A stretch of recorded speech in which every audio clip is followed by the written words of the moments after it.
My ex-boyfriend once gagged at the sight of a tampon.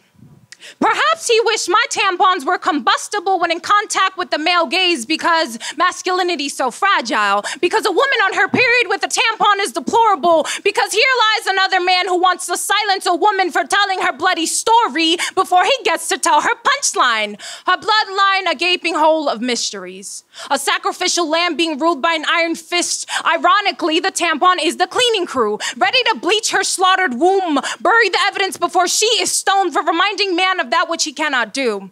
A yellow caution tape veil hangs over the bodies of tampons. Their faces concealed like social lepers. They don't go anywhere alone without a female chaperone, and at any given moment they implode at the sight of men. Guiltless, they wonder what caused their demise. Wonder what could be more sinister than the unforgiving shame of man cast upon woman. Wonder what's so bad about being good for a woman, and why is her anatomy shoved into the dark fabric in your mind? Weren't you carved to fit inside her temple?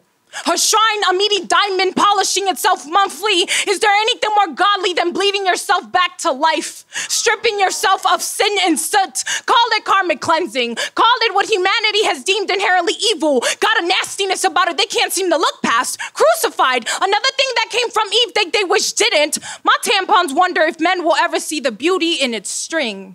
How it can hold the weight of a woman, make her feel unstoppable. Wonders if men know how vulnerable it is to hold the softest parts of a woman and convince her that this is not a burden.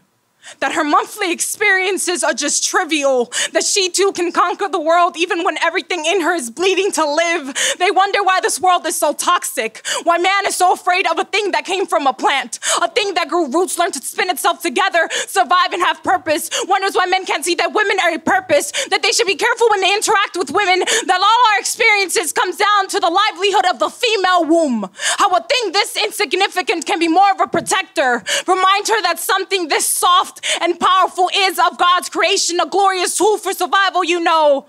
Kinda like the Bible. Like a sermon, like a holy praise dropping to its knees in remembrance. The ache of cramps and menses, a conversation with God. The growing pains of knowledge, a celebration of life.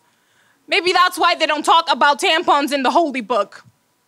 Maybe the holy book is a tampon, is also made of plant and paper. Its tree of life is a plug to God, is mud and matter and mother and nature. Is woman first giving birth to man, both masculine and feminine. Is fire and water and bone and bloody as hell.